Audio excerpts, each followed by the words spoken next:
nababonye abakecuru abasaza ntabwo bisa nko kubona abantu badukuriye baje kudushyigikira mu ivugabutumwa.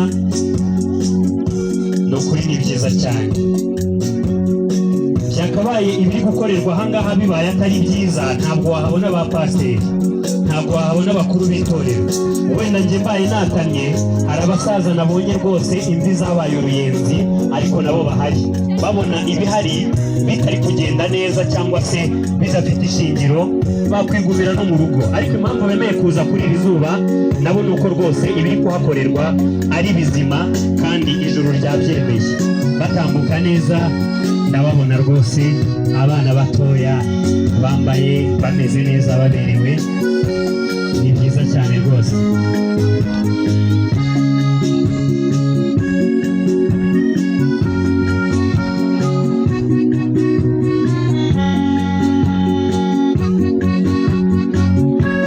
abafata amafoto n'amashusho nabo mukomeze kugubwa neza. buriya mu kanya kari imbere turaza kubibona bicishikana ku mbuga nkoranyambaga, kandi naryo riraba ari ivugabutumwa. mwakoze cyane. dukomeze dushimire amakorali atandukanye ari aha ngaha.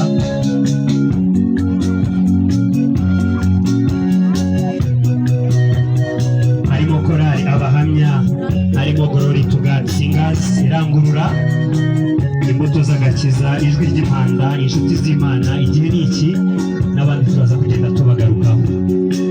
yego, reka rero tubashimire cyane. Imana ishimirwe ko icyo dutije uyu mwuka duhumeka.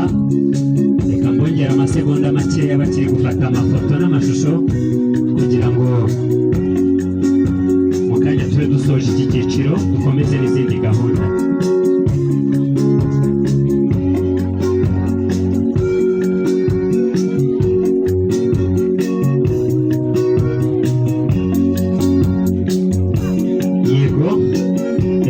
gusaba rero amakorali n'ubundi akomeze agenda muri iyo njyana ariko asubira mu byicaro kugira ngo n'izindi gahunda zikomeze.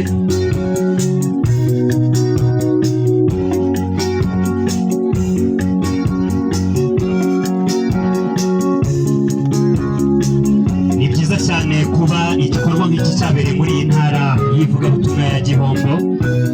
muri urwo rwego mu kanya tuza kumva pasiteri ese yishimye bingana iki kubona muri iyi ntara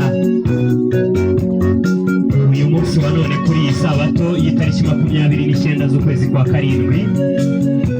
hirya no hino ahajya habera n'ibindi bitaramo bigiye bitandukanye, no kuba rero muri iyi ntara y'ivugabutumwa ya Gihombo habereye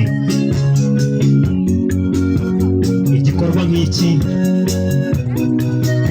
ese bo babyakira bate, babyishimiye bingana iki?